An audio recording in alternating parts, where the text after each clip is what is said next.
Jolie Fisher, you may remember her from Ellen, the sitcom. She's been on Broadway. She's an actress. She's a singer. She's a dancer. She's got a new book out called Growing Up Fisher.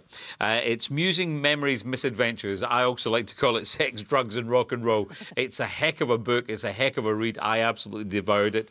As I mentioned, she really does everything. She's directing a movie coming up soon too. Now, she had the same father as Carrie. That was the singer Eddie Fisher. Eddie Fisher was the man who then was married to Debbie Reynolds, then left her for Liz Taylor, then ended up with Connie Stevens.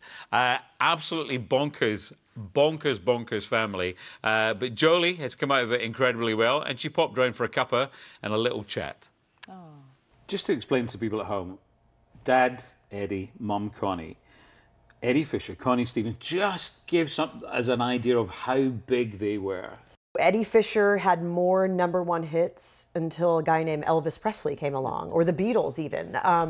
He was a superstar. My mom describes herself as the queen of everything. She was like, I don't know, when people think of like Meg Ryan, I also realized from a very young age what magic she made on the stage. Like, I was enamored with what she was doing to an audience, and I would sit in the wings and sort of take all that in, and I also saw what it did for her. You're very open and honest in the book as well, talking of addiction. I feel that it's in our DNA. I feel that it's genetic to be addicted. You know, I've had my bouts with substances, and I think that it's when you're feeling the most insecurity and you're feeling like you're not enough, and the same thing that every woman feels. Of course, so many stories coming out of Hollywood at the moment. What's your take on it? It's difficult to be a young woman in this business, and there are very powerful men that we don't get to choose when we are harassed or abused or anything like that. I have had experience with it, and it's very frightening, it's very disarming, and it's not at all fair.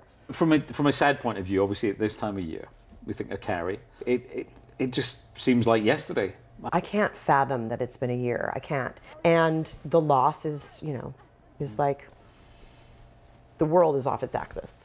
I didn't, you know, get introduced to her, and I know that sounds odd, but in this family, that's how it was, until Star Wars came out. And we were 11 years apart. So at that point in my life, I did not have a relationship with her. As we grew older, my other sister, Trisha Lee, and I, we got invited in, and we developed an intense, complex relationship that was, you know, very important to me. That was so... I'm the same. I can't believe that's a year, Ross. It's remarkable, isn't it? Absolutely remarkable. Isn't it? I've got to read that book. Got to read that book. Oh, I absolutely, absolutely.